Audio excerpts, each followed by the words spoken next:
নমস্কার বন্ধুরা, AM two PM কুকিংয়ে সবাইকে স্বাগত জানিয়ে আমি আপনাদের সামনে নতুন আরেকটি রেসিপি নিয়ে চলে এসেছি।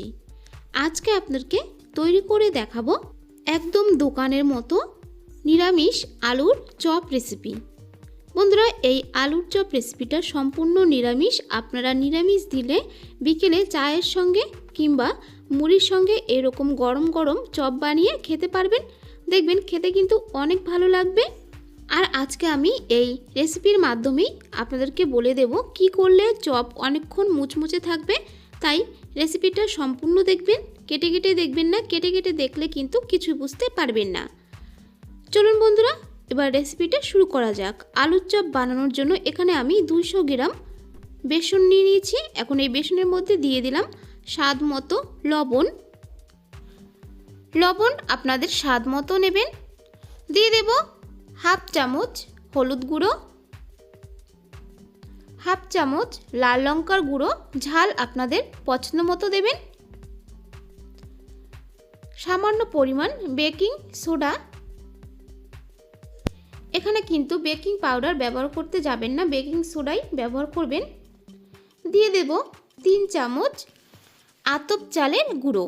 আতপ চালের গুঁড়ো যদি ব্যবহার করা হয় তবে কিন্তু আলুর চপ অনেক মুচমুচে হয় আর খেতে অনেক ভালো লাগে। এখন সব উপকরণ ভালো মতো মিশিয়ে নেব।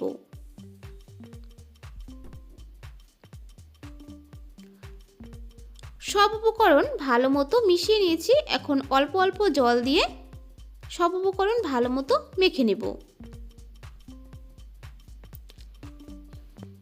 প্লিজ বন্ধুরা, আমার চ্যানেলটিকে সাবস্ক্রাইব করে পাশে থাকা বেল আইকনটা প্রেস করে নোটিফিকেশনটা অন করে রাখবেন, তাহলে আমি নতুন কোনো রেসিপি আপলোড করলে আপনারা সবার আগে দেখতে পারবেন।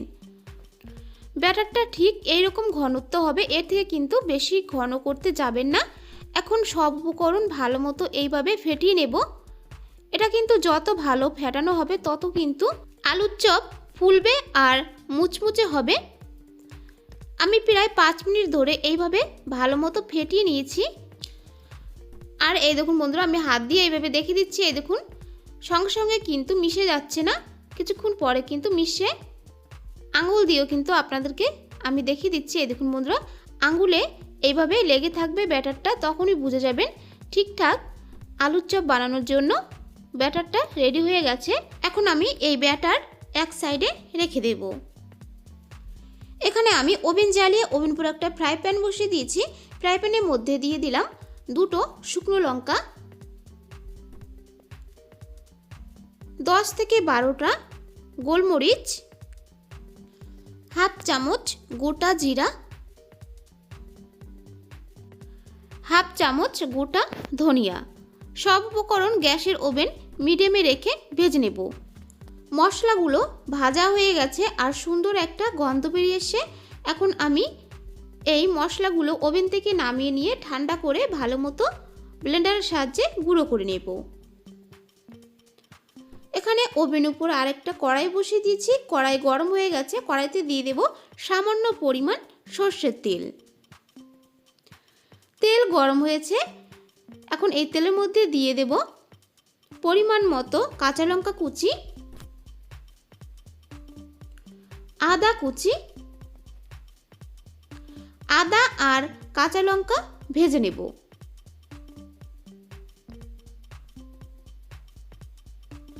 বন্ধুরা, নতুন কোনো রেসিপি যদি জানতে চান অবশ্যই আমার চ্যানেলে কমেন্ট করে বলবেন, আমি রেসিপিটা অবশ্যই দেব। আদা আর কাঁচা লঙ্কা ভেজে নিয়েছি। এখন এর মধ্যে দিয়ে দেব 2 মাঝারি সাইজের সিদ্ধ করে নেওয়া আলু। 2 মাঝারি সাইজের আলু আমি আগে থেকে সেদ্ধ করে নিয়ে নিয়েছিলাম। সেই সেদ্ধ করে নেওয়া আলু দিয়ে দিলাম এর মধ্যে। আলু সব উপকরণের সঙ্গে মিশিয়ে নিয়ে এখন এর মধ্যে দিয়ে দেব স্বাদ মতো লবণ। লবণ আপনাদের স্বাদ মতো দেবেন।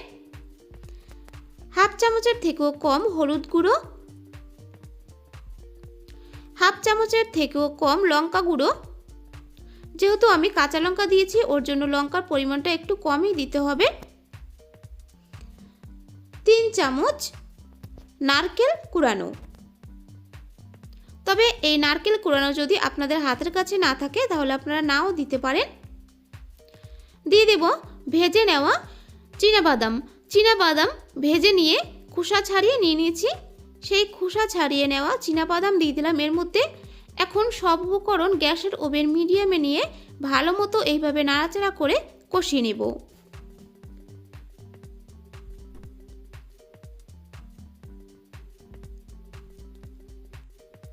সব উপকরণ এইভাবে আমি নাড়াচাড়া করে ভালো মতো কষিয়ে নিয়েছি। এখন এর মধ্যে দিয়ে দেব পরিমাণ মতো ধনিয়া পাতা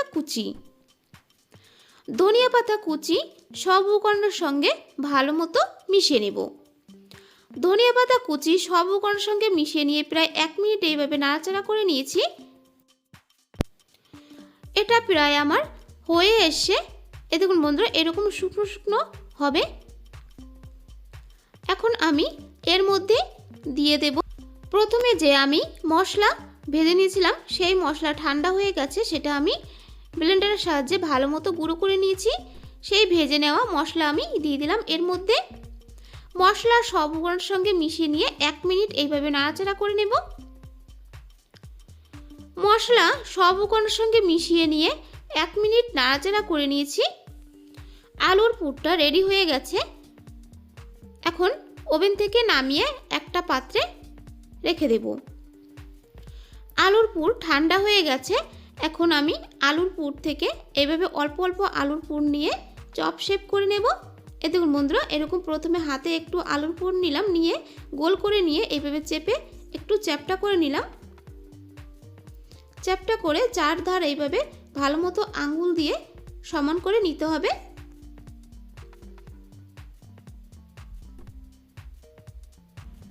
দেখুন বন্ধুরা একটা হয়ে গেল। এইভাবে একে একে সবটুকু আলুর পুর আমি এইভাবেই রেডি করে নেব। এইভাবে একে একে সবটুকু আলুর পুর আমি এইভাবে রেডি করে নিয়েছি। দেখুন বন্ধুরা এখন আলুর চপ বানানোর জন্য যে ব্যাটারটা আমি রেডি করে রেখেছিলাম সেই ব্যাটারটা এইভাবে একটু চামচ দিয়ে ভালো মতো ফেটিয়ে নিলাম। এখন এর মধ্যে দিয়ে দেব 2 চামচ গরম তেল। চপ বানানোর জন্য আমি কিন্তু ওভেন জ্বালিয়ে ওভেন পুর কড়াই বসিয়ে কড়াইতে দিয়ে দিয়েছি পরিমাণ মতো তেল। তেল গরম হয়ে গেছে, সেই গরম করে নেওয়া তেল আমি দিয়ে দিলাম এর মধ্যে। তেল সব উপকরণের সঙ্গে ভালো মতো মিশিয়ে নেব। এইভাবে যদি গরম তেল দেওয়া হয় চপের ব্যাটারের মধ্যে তাহলে কিন্তু আলুর চপ অনেকক্ষণ মুচমুচে থাকবে। তেল সব উপকরণের সঙ্গে মিশিয়ে নিয়েছি। এখন আমি একটা আলুর চপের শেপ এইভাবে নিয়ে ব্যাটারের মধ্যে ডুবিয়ে দিয়ে ব্যাটার ভালো মতো আলুর চপের গায়ে লাগিয়ে নিতে হবে। লাগিয়ে নিয়ে এইভাবে হাত দিয়ে তুলে গরম তেলের মধ্যে চপ শেপগুলো ভেজে নেব। তবে চপগুলো কিন্তু ভাজার সময় অবশ্যই গ্যাসের ওভেন মিডিয়ামে রেখে ভেজে নিতে হবে। দেখুন বন্ধুরা কত সুন্দর ফুলেছে, একেবারে দোকানের চপের মতো। এপিট উপিট উল্টে পাল্টে চপ ভেজে নেওয়া হয়ে গেছে। এখন আমি ছাঁকনির সাহায্যে তেল থেকে একটা পাত্রে তুলে নেব। দেখুন বন্ধুরা এরকম ব্রাউন কালার করে চপগুলো ভেজে নিতে হবে। এইভাবে একে একে সব আলুর চপগুলো আমি ভেজে নেব।